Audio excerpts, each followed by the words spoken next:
દાહોદના ઝાલોદ તાલુકાના લીંબડીમાં ગત રાત્રિના સમયે ચોરોની ઘરમાં તાળું તોડી ઘૂસ્યાની ફરિયાદી દ્વારા પોલીસ સ્ટેશન લેન્ડલાઇન પર ફોન કર્યો. પોલીસકર્મીને જાણ કરાતા પોલીસકર્મીએ ઉદ્ધટ જવાબ આપતા પોલીસની મદદ ન મળતા સ્થળ પર પોલીસ ન આવતા ફરિયાદીના ઘરમાં ચોરી કરી જતા પોલીસકર્મીના કારણે ફરિયાદીના ઘરમાં લૂંટ થઈ. તો આનો જવાબદાર કોણ?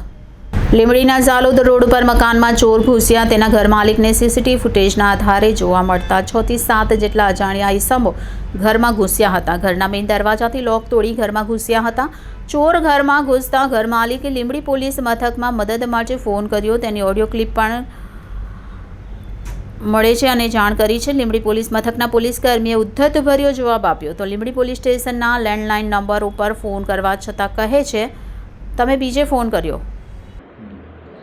ગઈકાલના રાત્રિના રોજ લીંબડી પોલીસ સ્ટેશન ખાતે અરજદાર પ્રવીણભાઈ કલાલના ઘરે રાત્રે ચોર આવેલા હોય, જે અનુસંધાને એમણે રાત્રે 2:30 વાગે લીંબડી પોલીસ સ્ટેશન ખાતે ફોન કરેલો અને ફોનમાં પીએસઓ તરીકે અજીતભાઈ ડામોર કરીને હેડ કોન્સ્ટેબલ હતા.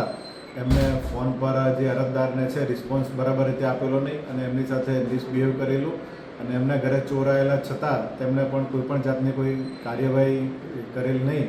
જે અનુસંધાને આ જે લીંબડી પોલીસ સ્ટેશનના હેડ કોન્સ્ટેબલ છે અજીતભાઈ ડામોર, તેના શિસ્ત વિરુદ્ધનો રિપોર્ટ કરવામાં આવેલો છે. જે રિપોર્ટના અનુસંધાને પોલીસ અધિક્ષક શ્રી દાહોદનાએ તેને તાત્કાલિક અસરથી સસ્પેન્ડ કરી દેવામાં આવેલ છે.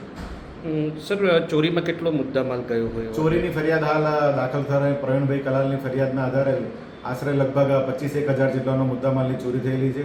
જે અનુસંધાને લીંબડી પોલીસ સ્ટેશન ખાતે ગરફોડ ચોરીનો ગુનો દાખલ કરવાની તજવીજ હાલમાં ચાલુમાં છે.